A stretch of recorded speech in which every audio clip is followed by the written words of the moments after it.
বাজার করা দেখলেন, কি কি বাজার করলাম ওটা তো দেখলেন না, তার জন্য দেখাবেন নেছি গাইস। এই ভিডিওর মধ্যে এত এত মজা আছে, যদি সে পুরো ভিডিও না দেখেন তাহলে মিস করবেন মজাটা একবার। এত এত মজা আছে গাইস, আমি তো আচরিত অবাক হয়ে গেছি গে এই কাণ্ড দেখে গাইস। আর এই যে দেখেন আমি কি কি বাজার আনছি। এই যে ফার্স্টে রসুন পেঁয়াজটা খুলি আনলাম, টান দিয়ে সিরার এলাম, কারণ আমার ধৈর্য নাই। সিরা নিয়ে তারপরে এই যে দেখালাম এটা কিন্তু মেলাতে নিয়ে যাবো গা। তারপরে একটা লাই আনছি, একটা গাজর আনছি, একটা শসা আনছি, তারপরে আর কি কি যে দেখতেছি কি কি বাজার আনছি। আর মজার জিনিসটা যদি দেখ পারছেন তাহলে পুরো ভিডিও দেখেন। আমি আই এম অবাক, আমি তো একবারে একদমই অবাক হয়ে গেছি যে আসলে আগে যা শুনতাম তা প্রমাণ পেয়ে গেছি আমি গাইস। আর এই যে তিনটা নেমু আনছি, কিন্তু এই তিনটা নেমু আমি রূপচর্চা করবেন নাকি আনছি গাইস, খাইবেন নাকি আর নেই। আর এনে আলু ছালু কি কি যে নাচার বাগুন বাগুন তিনটা আনছি গাইস, যেহেতু বেশি করে আনলে পয়সা দেবো।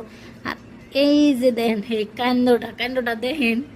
আমার একটুকে মেয়েও যেন ব্লগার হয়ে যাবো আমি জীবনেও ভাবতেই পারি নাই। ওর কথাটা যদি আমি শুনি হারতাম গাইস একবার আনারা অবাক হয়ে যেতেন, কারণ ভিডিওটা মেলা লং হয়ে যাবে দেখি ওর কথাটি আমি শুনাই নাই। যদি শুনবার চান তাহলে ওর টুককে আমি খালি এক্সট্রা করে দিয়ে দিব, যে যাতে আপনারা শুনার নদী কি কি কইছে। এই যে গাইস একটা কার করলে এটা আমার রেঞ্জে দিব গাইস, এই যে একটা না এটা আমার রেঞ্জে দিব, এই যে একটা মোষ এমন করে অতি সবটির নাম কইয়া কইয়া ব্লগ বানাইছে গাইস। আমি তো অবাক যে আমার এই 2 বছরে মেয়েও ব্লগার হয়ে যাব, মাত্র আর 2 বছরে এখানে যে অতি ব্লগ ভিডিও বানানি শিখবো গাইস।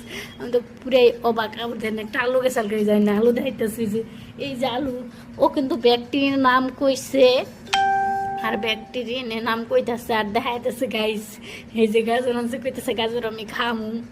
আসলে আমার মেয়েটা আসলে বেশি কটকটা, অতিমাত্রা কটকটা হয়ে গেছে একবারে, অতিমাত্রায় একবারে একবারে ভাজা বিলাই থাকে না, একবারে ভাজা বিলাই গেছে। আমার পেটে থেকে যেন এত কটকটা মেয়ে হবো আমি জীবনে ভাবতেই পারি না গাইস, এত কটকটা।